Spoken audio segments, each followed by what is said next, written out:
for the only live radio show dedicated to Wisconsin athletics and presented by fans for fans. That's right, it's MadtownBadgers.com presenting the world-famous Badgers Power Hour.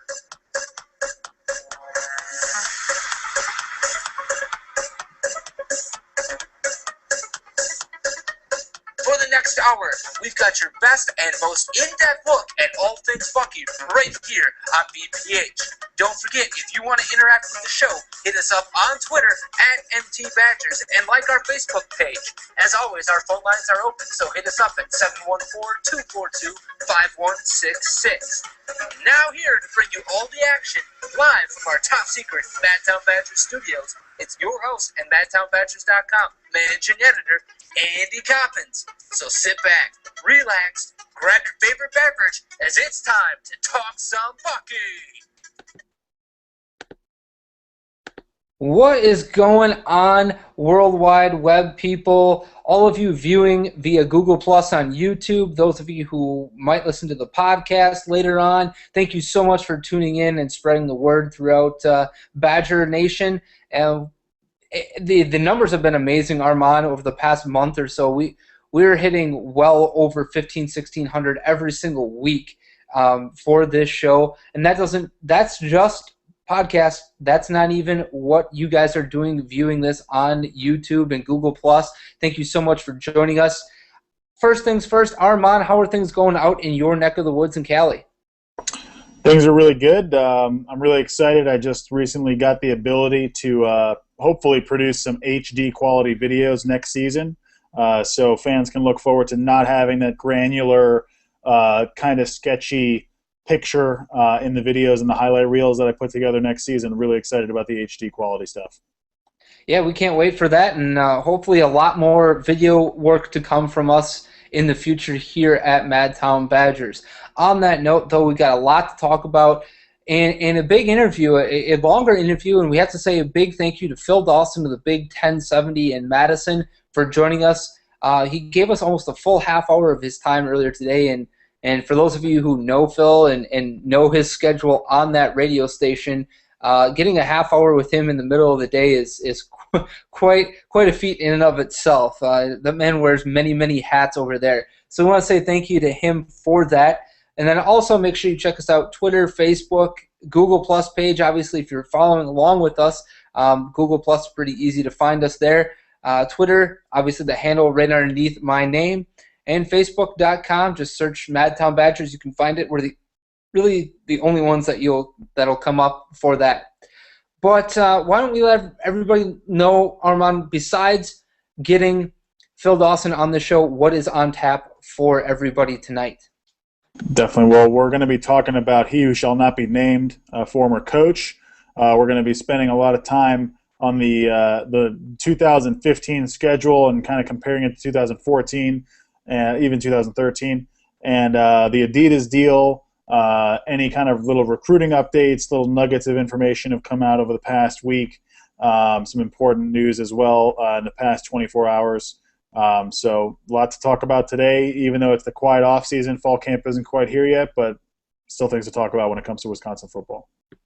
No doubt about it, and don't forget, I mean, we are Pat Richter to football season. For me, it's always a special day when we get to talk about Pat because, frankly, he is the quintessence. If you think of Wisconsin athletics, it wouldn't exist the way it does today without Pat Richter. And so a lot, hats off to him for being a man that has really kind of defined two completely different generations of what it means to be a Badger. So, check that out on the site. We have a little ditty about him and some nuggets that not a lot of people may know or understand about him. So make sure you check it out over there. But let's get right into things here, and let's start talking about some of the news that broke over the last 24 or 48 hours. And first things first is the Adidas stuff. Let's get that kind of out of the way. This is a saga that's been ongoing since February of 2012. It has been going on for quite some time now, and we finally have a resolution, and it basically sounds like it was a resolution that Adidas kind of owned up to whether or not they had to pay it or wanted to pay it. They just decided it was best for their relationships and moving forward, and UW ends up dropping their lawsuit, and well, it's $3 million into their coffer through 2016. What do you think this could do for the relationship going forward, though? I mean, it's always, there's got to be a lot of bridges you would think that have to be, mended here, and a lot of fences to mend, so to speak, before this relationship could even think about going forward after 2016. Absolutely. I mean, I remember back when I was a student, there were issues with Indonesia, or maybe not Indonesia, but some Southeast Asian clothing producing area that was having serious issues with child labor and other labor concerns, and the university students got all crazy, and there were protests around the bookstore, and the university had to take action, and I believe Adidas was involved in that process, or maybe Reebok. I can't remember exactly which at that time. I think it was Adidas. So this, to me, is the next version of that. Straining. The deal is, I mean, when you talk about schools and brands, there are so many that they want to be involved in because they're so valuable. And I think that even though this relationship has been strained, even though Barry and the others involved in these negotiations and with the lawsuit in the first place have had to kind of dance around it for the past year and a half. I mean, I haven't heard a lot about it publicly, so there's been a lot going on behind the scenes, especially for this decision to come at this time. To me, it's a signal for the future. I mean, if you look at how many schools and institutions are building out new uniforms. I mean, Indiana just rolled out a whole bunch of mostly hideous football helmets, in my opinion. There were a couple nice ones, but the one with the stripes and all the crazy... Yeah, we'll be talking about that later, no doubt about it. Trying to look like Oregon a little bit. It was kind of a fail. But I'm excited that, anyways, my bottom line here is I guess that it's now hopefully going to be water under the bridge. I think that the university and Adidas will realize that there's benefits to this relationship on both sides, and they'll come together. They'll realize that this thing is not going to be in the best interest to have bad blood moving forward, and hopefully we can get some better looking uniforms than we did for that Nebraska game last year. I was not feeling that. I don't know about other people. I know some people really like those unis. I was not feeling those W's. They were too straight. I need the swoosh to be involved somewhere in that. Those are basically my thoughts. I mean, this isn't huge news to me, mostly because it's kind of something that flies under the radar. I'm just more interested in how it's impacting the football program and how we're going to be seen on the field. Yeah, exactly. I agree with you in terms of that, and it'll be interesting to see what Adidas does to maybe kind of mend that fence with maybe something for that, for maybe an all Adidas game, maybe the Indiana game they do something different with it. Anything like that. But for me, Armand, one of the more interesting things about this is, the code of conduct that the university has, and that's kind of where this all stemmed from. You look at it in New Era, Russell Athletic, Nike, and possibly now Under Armour. A lot of people are talking about them maybe being the only competitor, and it's because of this code of conduct where New Era is no longer making Wisconsin apparel. Russell Athletic, I believe 2009 they stopped. Nike cannot make any licensed apparel with Wisconsin brand on it. And I get the well-intentioned nature of this. They want, as a university, to support workers' rights, and there are issues in other countries that we don't have to deal with in the United States because of labor law and things of that nature. But at what point do you kind of hamstring yourself? You're kind of cutting off your arm to save your leg in doing these kind of things when you limit yourself to the only option moving forward at this point would be to switch to Under Armour, who Barry Alvarez has already stated have their own issues to deal with in terms of labor laws and labor issues in other countries that would ultimately also disqualify them should they even apply to make official licensed apparel. They do some right now to an extent, but it's more of a secondary license. So I think that's an interesting aspect moving forward. Obviously, it's going to be a few years down the line if this ever happens. But the other part of this is that Adidas and Wisconsin, outside of the brand that they have with Michigan, Wisconsin is their second highest grossing brand. So it would behoove them to mend that fence rather quickly. Absolutely. I mean, they know that Adidas is actually the small fish when it comes to college football. Nike just kills it everywhere. Most teams you see have Nike. Under Armour only has a handful. Most of them are lower level schools, lower division schools, except for I think the exception is like Auburn and Texas Tech, I believe, use Under Armour.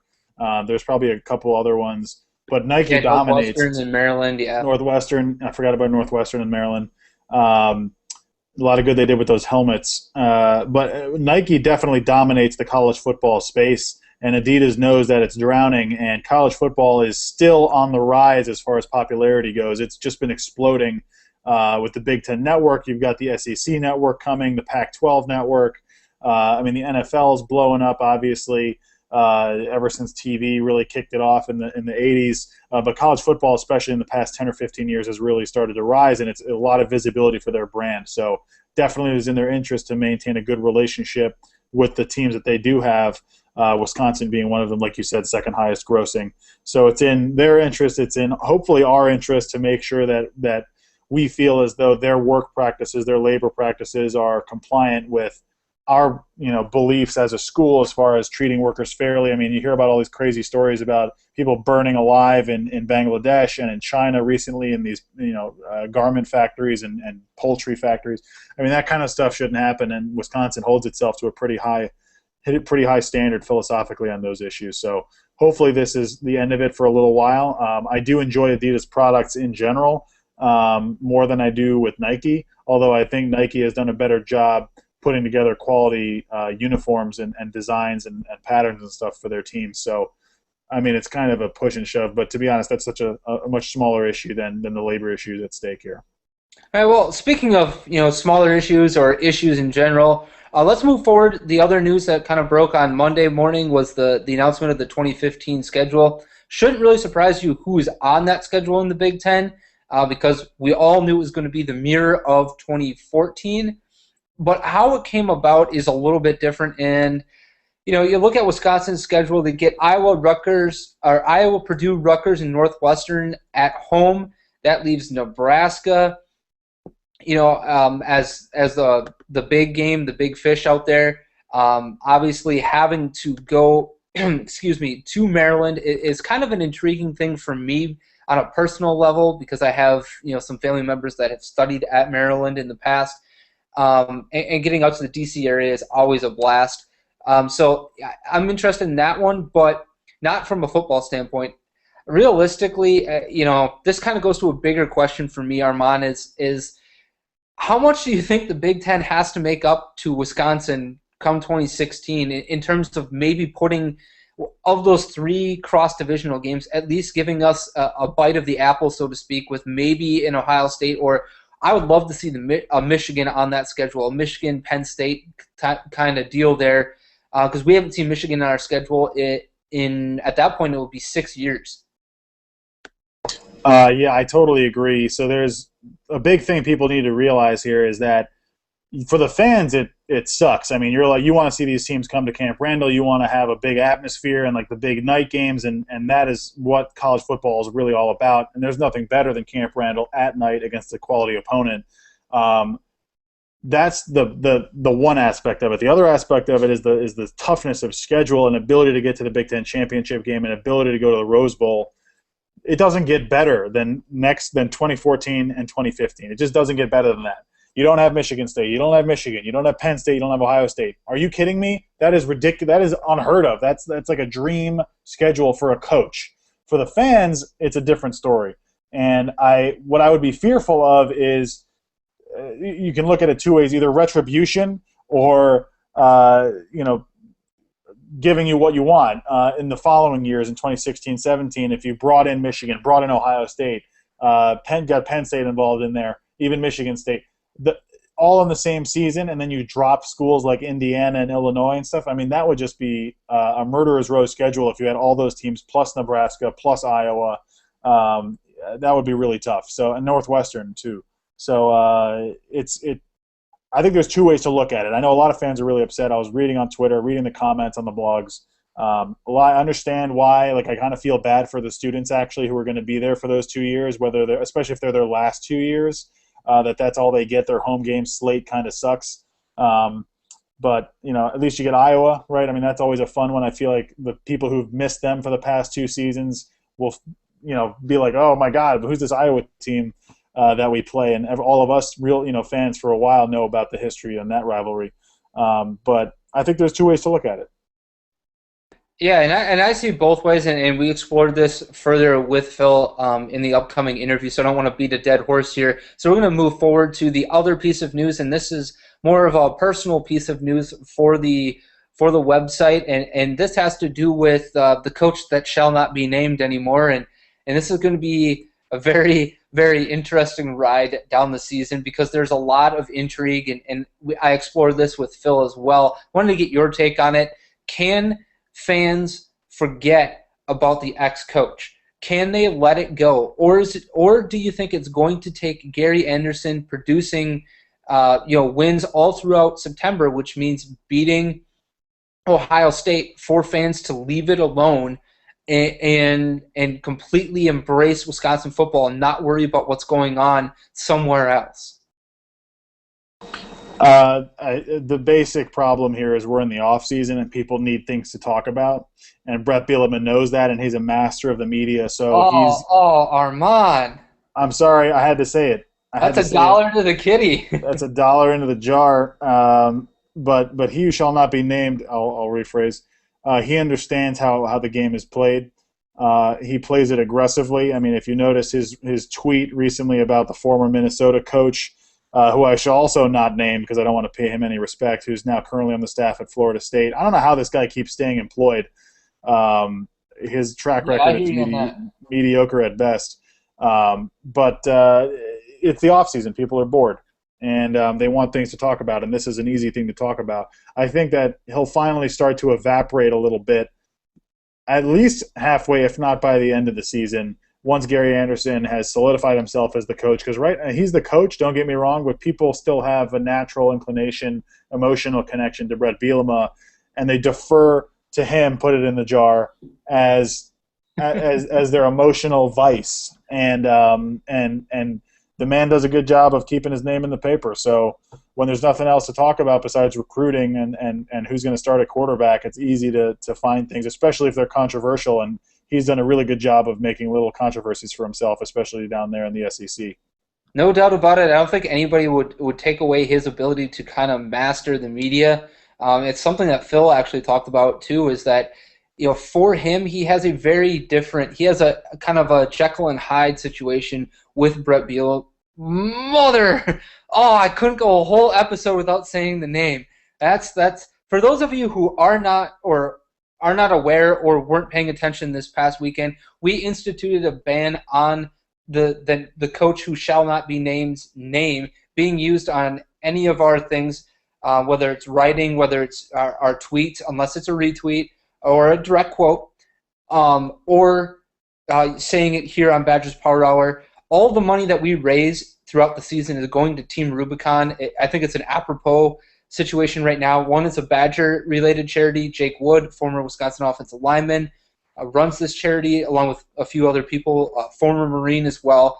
They do disaster relief, and we've seen, over the past 3 weeks, a ton of natural disasters happen throughout this country. So, I think it's only apropos that we're doing this. So the tally will run until the end of the season, and then we all will donate our money to Team Rubicon at the end of the season, give them a nice check, hopefully. I don't have any problem with it, but it's just a fun way to kind of remind ourselves that we need to stop talking about this guy and move forward. And I think, hopefully this is the last time we're having to talk about it. Only reason why I brought it up is because of what we're doing at the site. Buckaround.com is also joining us in this effort as well. Bucky's Fifth Quarter has some other issues on their end. Unfortunately, we couldn't get the entire alliance together, but look for some other things from them as well, and I know that they will end up donating to this effort. I have talked to their editor-in-chief, and they're willing to at least donate to the effort, so that's going to be nice there. But as we move forward here, Armand, I wanted to talk about a few issues. We've already talked about the schedule, so I wanted to talk about a few things in terms of the Big Ten. So let's go ahead and move into As the B1G Turns.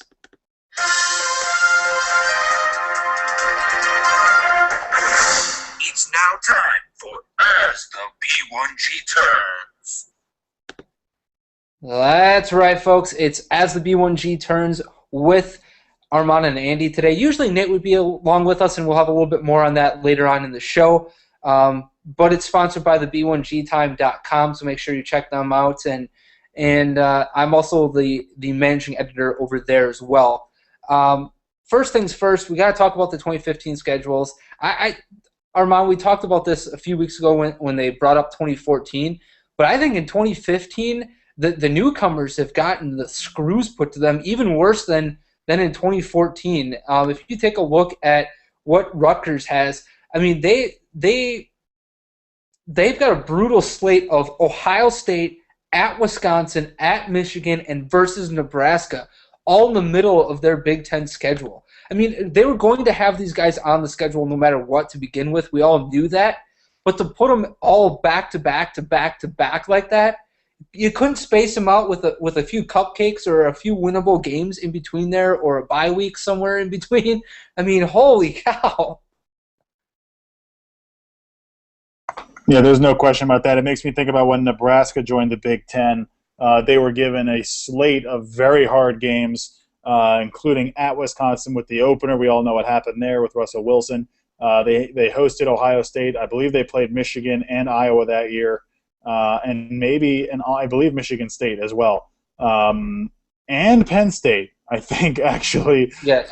So a very hard schedule, but that's a program that's much more solidified. You know, actually won some of those games. You look at a team like Rutgers, you know, I just think they're going to get completely crushed. I know that they've had some success recruiting, but when we play teams like Indiana and Purdue, there's a reason we roll over them. It's because our linemen are bigger, our players are stronger. It's going to be like that for every Big Ten team versus Rutgers. I feel like the only thing that's going to maybe give them a shot is the downfield passing game. Yeah, I mean, I agree with you 100% there. It's going to be interesting. And then, obviously, Maryland, another tough slate versus Michigan at Ohio State. Luckily, they get a bye. Then it's versus Penn State. But make sure you check that out over at the B1GTime.com. We've got our rankings of the Big Ten's 2015 football schedules. And I don't think it should be to any Badger fans surprised that Wisconsin ranks dead last on that list. But I think you'd be surprised who else kind of makes that list near the bottom. I think you'd be surprised that it's not just the West that populates the bottom of the list in 2015. The other thing I wanted to talk about, Gordon Gee gone at Ohio State. I don't think that should surprise anybody. Retirement. Right, retirement, as we used in air quotes or in actual quotations over at the B1GTime.com. I'm not surprised that it happened. It just smacks of, you know, trying to give the guy a graceful exit instead of firing him. It was quite obvious that they didn't want him around anymore.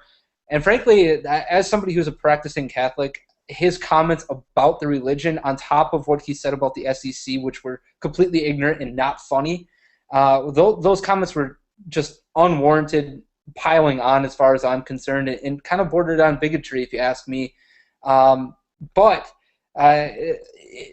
they did the right thing here for the university moving forward. And the guy is 69 years old, and while he may have done a lot in terms of raising money for the university as a whole, he was starting to do more harm than good in the PR department. And if you're a university president and that's the case, it's time to go. Yeah, there was some questions asked today whether or not he would have been fired had that video or audio never come to light through a Freedom of Information request. And the answer is no. I mean, if no one had heard about this, if the AP hadn't reported on it, then there would have been no issue.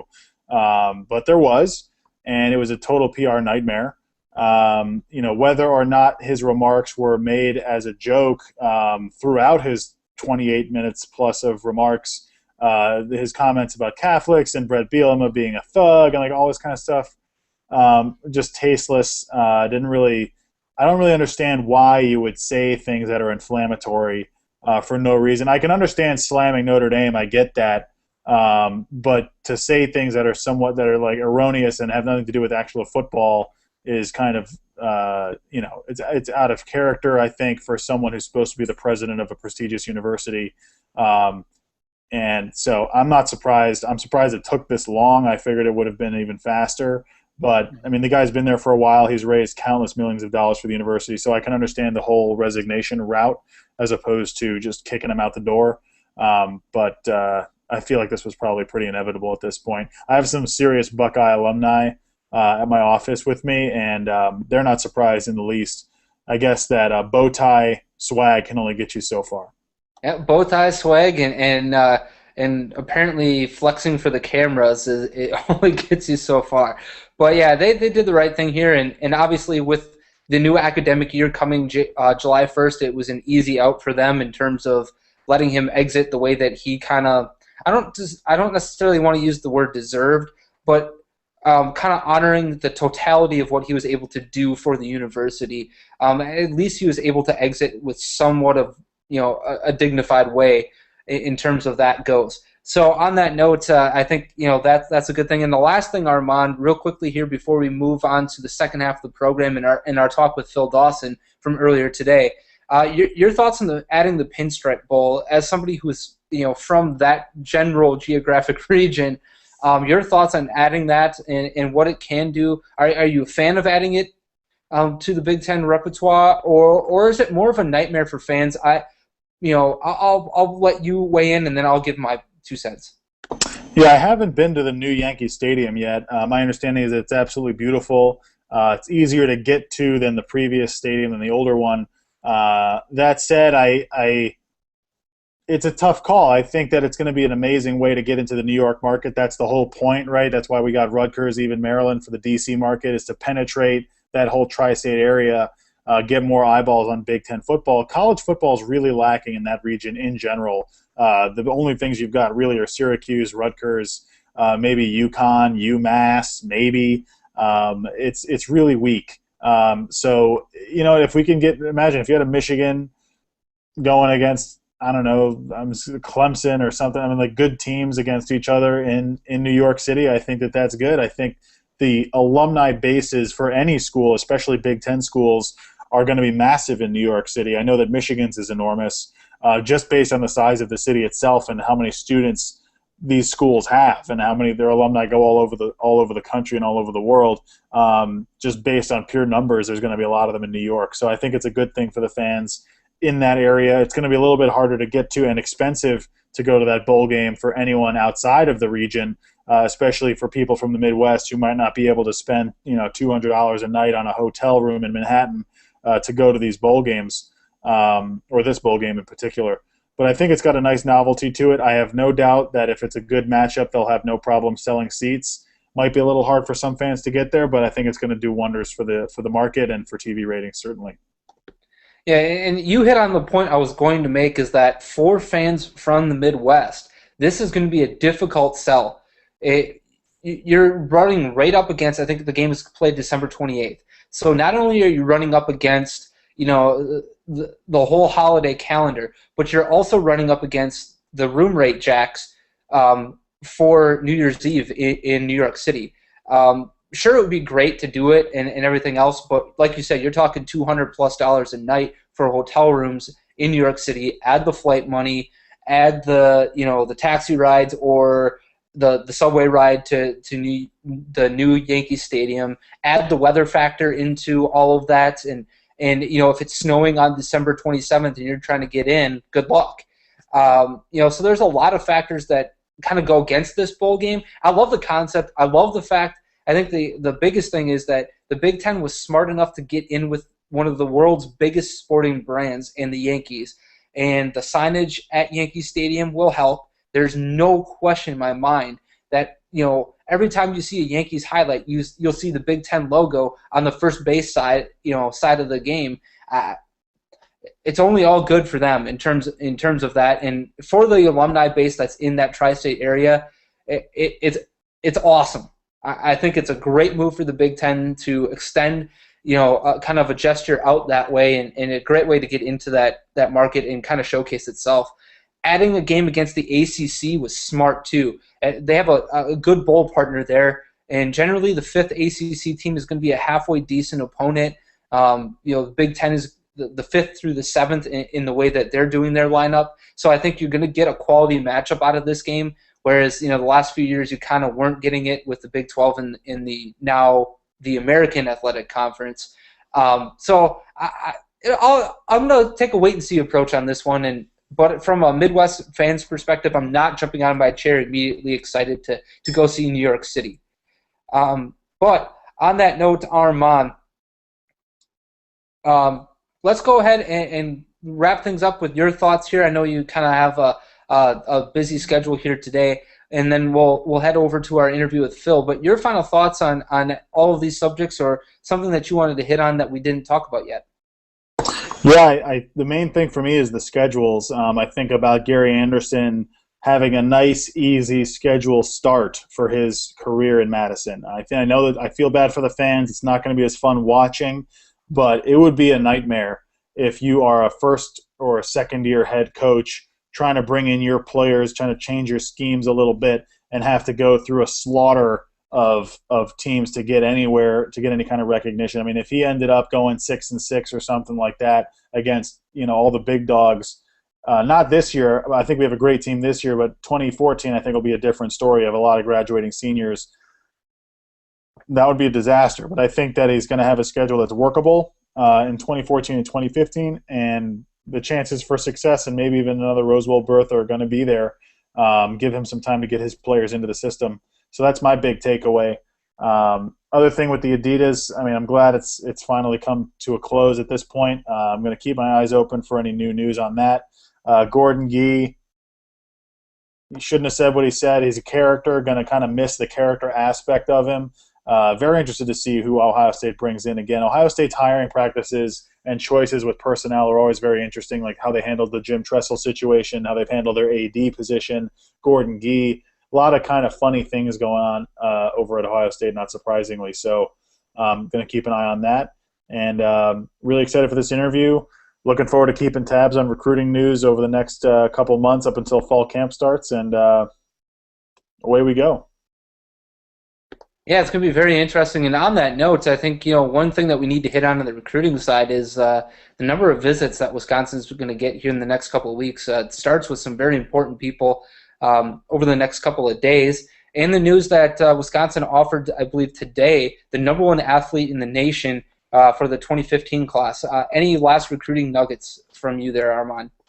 The big one for me is the fact that Kyle Allen, who is the quarterback recruit that we talked about last week, he had his top 5 list. He unfortunately did not name the Badgers onto that list last week.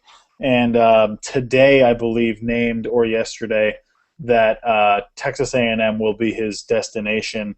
I find that to be kind of an odd choice. You have a Johnny Manziel who will probably be there for at least 2 more years before going to the NFL.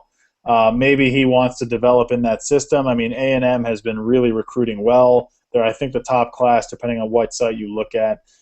They've got the SEC going on for them. They've got a really great coach. So I guess that was the pull. It still hurts a little bit because I know how much effort the coaches put into him.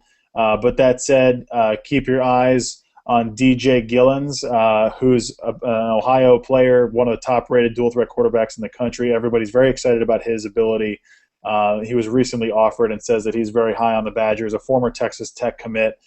He's got his eyes open, though, on what Wisconsin brings to the table. I believe he had an ACL last season, blew his knee out, so that's why some teams are a little bit more hesitant on him. So we're going to keep a close eye on his senior year performance, but he's a big guy. I think he's about 6'3" or 6'4". He's got really good legs, and he can throw the deep ball. So keep an eye on DJ Gillens. Yeah, and if there's ever a school that can handle quarterbacks with ACLs, I'm pretty sure it's Wisconsin. So, yeah, it's going to be interesting. The other guy, obviously, Nico Pierre, out of, I believe, Florida, if I remember correctly there. Also kind of the same mold as Gillens, a little bit shorter than him, but has maybe a little more accuracy to his arm at this point in their development. So those are the 2 names to watch for at quarterback. Looks like there could be a running back commitment probably in the next 2 or 3 weeks, and looks like some offensive linemen might also make that commitment. This next month is going to be crazy in terms of offers going out, camps happening, and then on top of all of that, a lot of commitments, more than most likely being made, whether for the Badgers or against the Badgers. It's going to be interesting. And to kind of transition this one, Armand, something that Phil Dawson actually talked about is the divergence of style, and one of the things that the coach that shall not be named doesn't get enough credit for, and that's keeping this program clean. For there weren't any major incidents other than Monty Ball and maybe you could say Keith Appleton, but those were very minor situations that had nothing to do with football, had nothing to do with things that they necessarily were doing wrong. So it'll be interesting to see what happens moving forward with the different styles. And on that note, Armand, thank you so much for joining us. I know you got to get going here, so we'll let you off the hook. And as we transition over to our interview with the one and only Phil Dawson. Thanks so much, Armand. Hey, thanks a lot, man. Appreciate it. You bet. And on that note,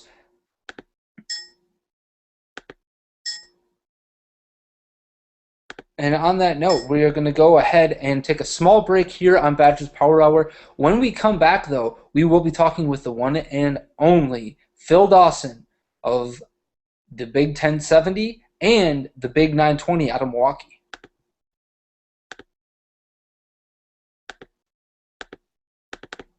Can't miss an episode of Badgers Power Hour? Do you read Madtown Badgers on a daily basis?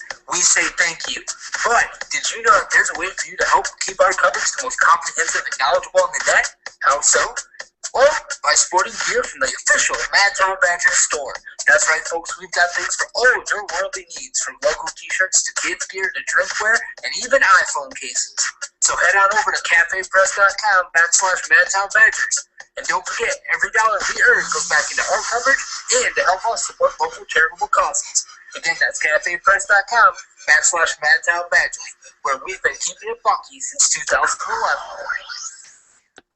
All right, folks, we are back here on Badgers Power Hour, and we are back here on Badgers Power Hour. That is correct, and we are going to now give you our interview with the one and only Phil Dawson. Joined by the one and only Phil Dawson, the man who does just about everything over at the Big 1070, and now I believe it's also the Big 920 in Milwaukee, correct? Well, statewide, baby. Big time. Yeah, in your own mind, right? Exactly. And that's all that matters. Well, thank you so much for joining us here on Badgers Power Hour, Phil. Obviously, make sure to follow him on Twitter. It's at Phil Dawson Radio for all of his nuggets of all things Wisconsin sports and really life in general. But we're here to talk mainly Badgers, obviously. And Phil, as we look forward to 2013, we've also had, over the last month, a look ahead at what's to come for Badger football, and I think that's kind of dominated the scene, so to speak. I want to get your thoughts here. Obviously, I think the big things are the non-conference schedules coming down the pipeline in 2014 and 2015 specifically. A lot of neutral site games on the docket for the Badgers.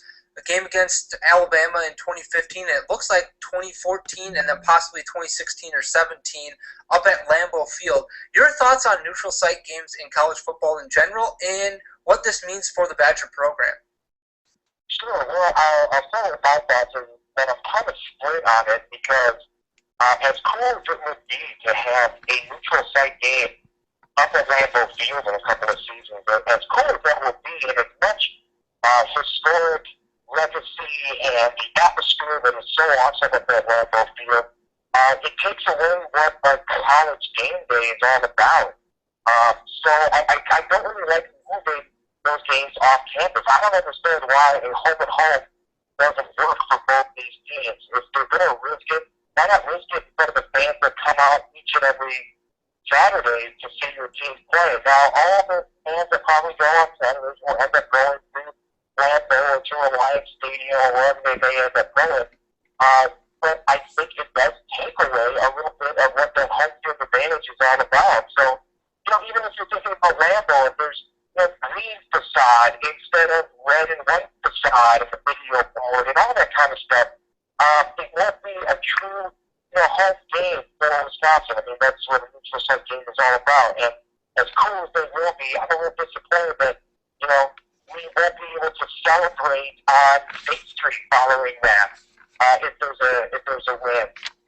So that kind of takes away from me for a little bit from a fan's perspective, but in the overall scheme, I mean, it's simply awesome. I mean, they're going to go play at Lambeau, they're going to play at Jerry's World, so that, and they're like built specifically for football to be, you know, king there, and they're the most up to date, they're the most, it's as good as it gets when you're talking about football stadium, in terms of being up to date in technology, sound, and just all that kind of stuff. So it's going to be awesome, but I think it does take away a bit from, you know, what college football is and, you know, visualization of it and all that kind of stuff.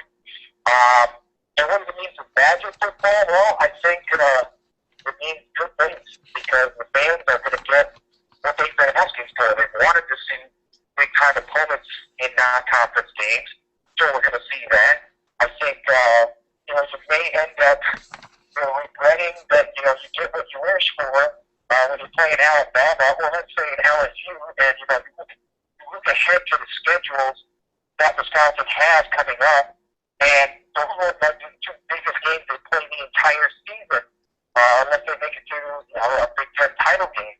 And those could be the games that end up shoving you away from a Final Four if there is, you know, in this new BCS or whatever it is called, college football playoff. And, you know, if those are the biggest games you have and you end up losing those games, you steamroll your way through a pretty soft schedule. I think that might be something that could take away. So you get what you wish for by playing it, but it might end up hurting you in the long run. So we'll see. Yeah, I agree with you. And you know, selfishly living here in Green Bay, obviously, I can't wait for that game in Lambeau. You know, once that happens, that is going to be awesome. However, I agree with you 100%. There's a difference between the NFL and college. There just is. And, you know, as much as I love Lambeau Field and everything else, it's not the same. It's very close, don't get me wrong, with, you know, the metal bleachers, the bowled-in stadium, and all of that. But there's something to be said about an atmosphere in Camp Randall, Breeze Terrace, you know, all of that State Street and all that stuff that goes on there. Moving forward, though, you also hit on another point that I wanted to talk about, and that's the fact that in 2014 and 2015, it appears the Big Ten has really kind of gifted Wisconsin with basically a golden route right to Indianapolis. You know, if they can actually get past a Nebraska. Right. As a fan, though, I've heard a lot of complaints, you know, from other fans in terms of we're paying good money. You know, most of these people are forking over $1,500 every single year for tickets. Yeah. If they, you know, at what point do you think that the Big Ten kind of turns around and says, all right, well, we got to do something for the fans? Do you think that maybe that comes in 2016 when you know, the 9-game schedule comes around and quote-unquote parity scheduling comes out? Or how do you feel about what's going on there?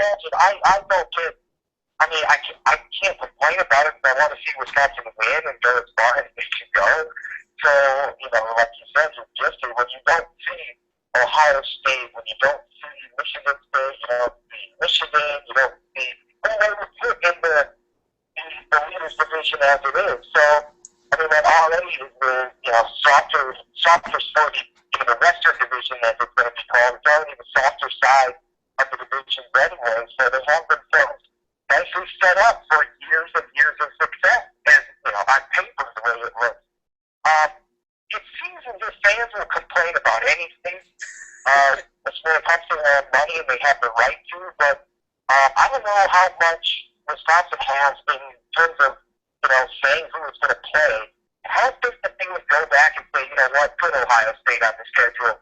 Put Ohio State on the schedule every single year. You'll have an opportunity to meet a big team if you take care of your business in your conference or non-conference season anyway. Plus, if they're adding the likes of Alabama, they're adding the likes of LSU, they're taking away, you know, those crappy like Citadel or whoever you want to throw in there. All these crap teams that would come to Camp Randall. And we should be Big Ten teams now. So you look at 2013 and you got Illinois and Maryland and Nebraska and Minnesota. And that's what your home schedule is going to look like for a long time coming until you get to that for at least for the next 2 years until you get to that 9-game schedule. So I don't know. Doesn't a complain, but if you're winning, it is the ultimate cure-all, and you won't have any complaints about being, maybe undefeated and heading to the Big Ten title game or a red-loss team going to that title game. Have some confidence, win it, and maybe play in that Final Four. No one will complain about that. Yeah, I agree 100%. I mean, people are asking, what do you want them to do? Would you like the Big Ten to put Michigan and Ohio State on that schedule? You put those two on there with Nebraska and Northwestern, and you're going, yeah. Yeah, then they complain like, oh, we're getting screwed. Exactly. So I agree 100%. But moving forward here, obviously, a lot of talk has been about what's going on in the future. But in the immediacy, we're Pat Richter away, as we like to say at Madtown Badgers. For those of you who aren't paying attention, that's 88 days. We're 88 days away from the start of 2013. And for me, I guess the biggest thing is, what do you see down in Madison? Is there a sense of anticipation building there? What are you kind of expecting this summer to look like down in Madison? Well, I would say first and foremost, there's a bit of this kind of anticipation. So there is this anticipation. It's kind of this excited nervousness, if you will, because we're going to see something brand new. When you have Gary Anderson coming in, you hear the way he talks about what his offense is going to look like. When you look at what his teams at Utah State did and how they attacked other defenses, you can really picture that this team, specifically how it's built, really having some success. And that plays into the schedule again this year. So, I mean, they were set up this year for success based on the talent that they have. Whether Gary Anderson or Brett Bielema is going to be the coach, they have guys reaching at their prime or their senior years. You have guys who have hit big strides a year ago and now should take that proverbial step forward. So there's a lot of kind of that nervous anticipation for it. We're not quite close enough where we're counting on things to say we're ready for football. There's a lot of trying to learn more about what Gary Anderson is going to do with this football team. The good news is that you do have a lot of playmakers. Just this weekend, Tanner McElroy got into town, and there was a little buzz there, like how can he really compete? Who's he actually going to throw the ball to? Doesn't even matter because you have James White and Melvin Gordon. Your defense should be good. You got a couple of guys who are JUCOs or early enrollees in your secondary, so you think that's going to be okay. Your linebackers should be studs. Your D-line should be studs. So the expectation is here. It's just what is it going to look like when game day starts, because it's a brand new regime. If Gary Anderson has done all the right things, he's a complete, he's a coach that people are like, hey, yeah, I love this new guy. With this, because he's a total complete change from what Brett Bielema kind of was here in Madison, and the way people never really embraced him. So they were ready to embrace a guy like Gary Anderson, who I think, when you're talking about what he is and the values he preaches and what he's done so far here, I think people are really ready for it, but are unsure of what it's going to be like. Yeah, I agree. I think there was just that sense of, all right, let's embrace whoever it's going to be and get behind this new guy. And it's interesting because, we've only seen, 15 practices from this team so far. So, and not only that, but, Brendan Kelly kind of held out, James White held out. Lots of players that didn't participate in the spring game. So there's a lot that we don't know about this football team right now. But I want you to do a little bit of speculating here. On the field, who do you anticipate being the biggest surprise unit? And what I mean by that is, what unit will surprise people, and then what unit may not live up to the expectations that people are hyping on them right now? Well, I think there's going to be a question at offensive line. I mean, Wisconsin is known for good offensive lines. Just look at the talent that they've pushed into the NFL. There were a lot of bodies missing during the entire spring. One of the things about offensive line is you want some consistency for a cohesive unit. And you have lots of guys who are bouncing around at different positions and maybe even being there's some similarities here to what they did last year in terms of technique and what they're supposed to do. But the cohesiveness will be there. So when you're, Ryan Gorge here, Kyle Costigan, these guys are, and Dan Bolts is expected to start, but how much do we actually know about him? Will he be ready to go? So you have some youth along the offensive line, and so the running backs are going to really have to help that offensive line look better than maybe they actually are. So that would be the one that is probably the most risky to me in terms of, will they be able to, live up to the hype, so to say. And it's not really hype about this particular offensive line, but on a grand scale, when people look at Wisconsin nationally, they think, well, offensive line and running game, so they got to be good up front, they got to have good running backs. Well, we know they have good running backs. This offensive line is going to have its set of growing pains, but will that be masked by, Melvin Gordon and James White, which it may be, but we'll probably just try to be able to pick some things up on that. In terms of guys who can probably break out or a group, I want to say wide receivers, but just haven't seen enough. I think we saw Jordan Frederick, being a good second option and should be able to take some pressure off of Jared Abbrederis. They have some young athletes who are really, really good, whether it's A.J. Jordan or Reggie Love, guys who can make plays and should be able to help in some area, but I don't know what the offense is going to look like. With Brett Bielema, who's run it and then try throwing it deep. Mm-hmm. If we get Abby open somehow, and they would. So, I guess that's another concern, but they have the talent, I believe, that can help break it out. And then if this offense really gets going, if Joel Stave or Kirk Phillips, whoever the quarterback is, or Tanner McAvoy, whoever it may be, is able to utilize some of those weapons that talent-wise they haven't, but they haven't put the complete skill set together yet. So I'm hoping that that's kind of the breakthrough, because I think they got the guys, but they have to make plays. That's the bottom line, that they just have to do it before we can say, look out for these guys, but the talent is there, I'll say that. Yeah, I agree 100%. You see the physical tools. You see it's just putting it all together for that unit in total. It's going to be interesting to see how that unit is used, in its totality this season. Right. But Phil, we've gone the entire interview without talking about the ex-head coach. And, well, frankly, if you've been following MadtownBadgers.com, we've instituted a ban on the use of the name of our ex-head coach here. With all proceeds, shall not be named. Yes, yeah. But it's all good fun, because all the proceeds for any of the slip-ups, they all go to Team Rubicon at the end of the season, which is a good charity to go to and stuff like that. But we can't not talk about the elephant in the room, so to speak, and that's the relationship that Barry Alvarez and that guy had and whatnot. But I just get the sense from a lot of fans, and I wanted to get your idea on this as well.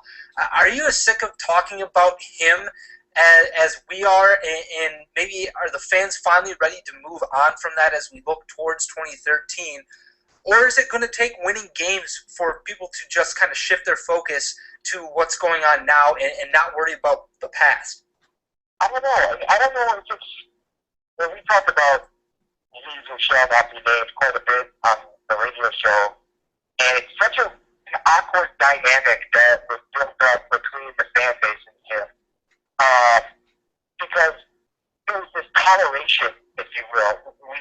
And it's not me, because I have a completely different personal experience with the guy. I thought he was great, and he helped me along in my career, and would call into our radio show like as a listener and break things down for us in terms of what we're trying to figure out, whether it's about the Badgers or we're talking about the Packers, and we call in and say, hey, here's what we do, try to look forward to the measures of success, blah blah blah blah. All right, thanks, Dad. Call in like a regular sports radio listener. So for me, it's a different kind of viewpoint, because 90% of our callers or people that I interact with have this, well, I'm glad he's gone. This release that's done, that period is over. But that period was one of winning. And knowing that you were going to win and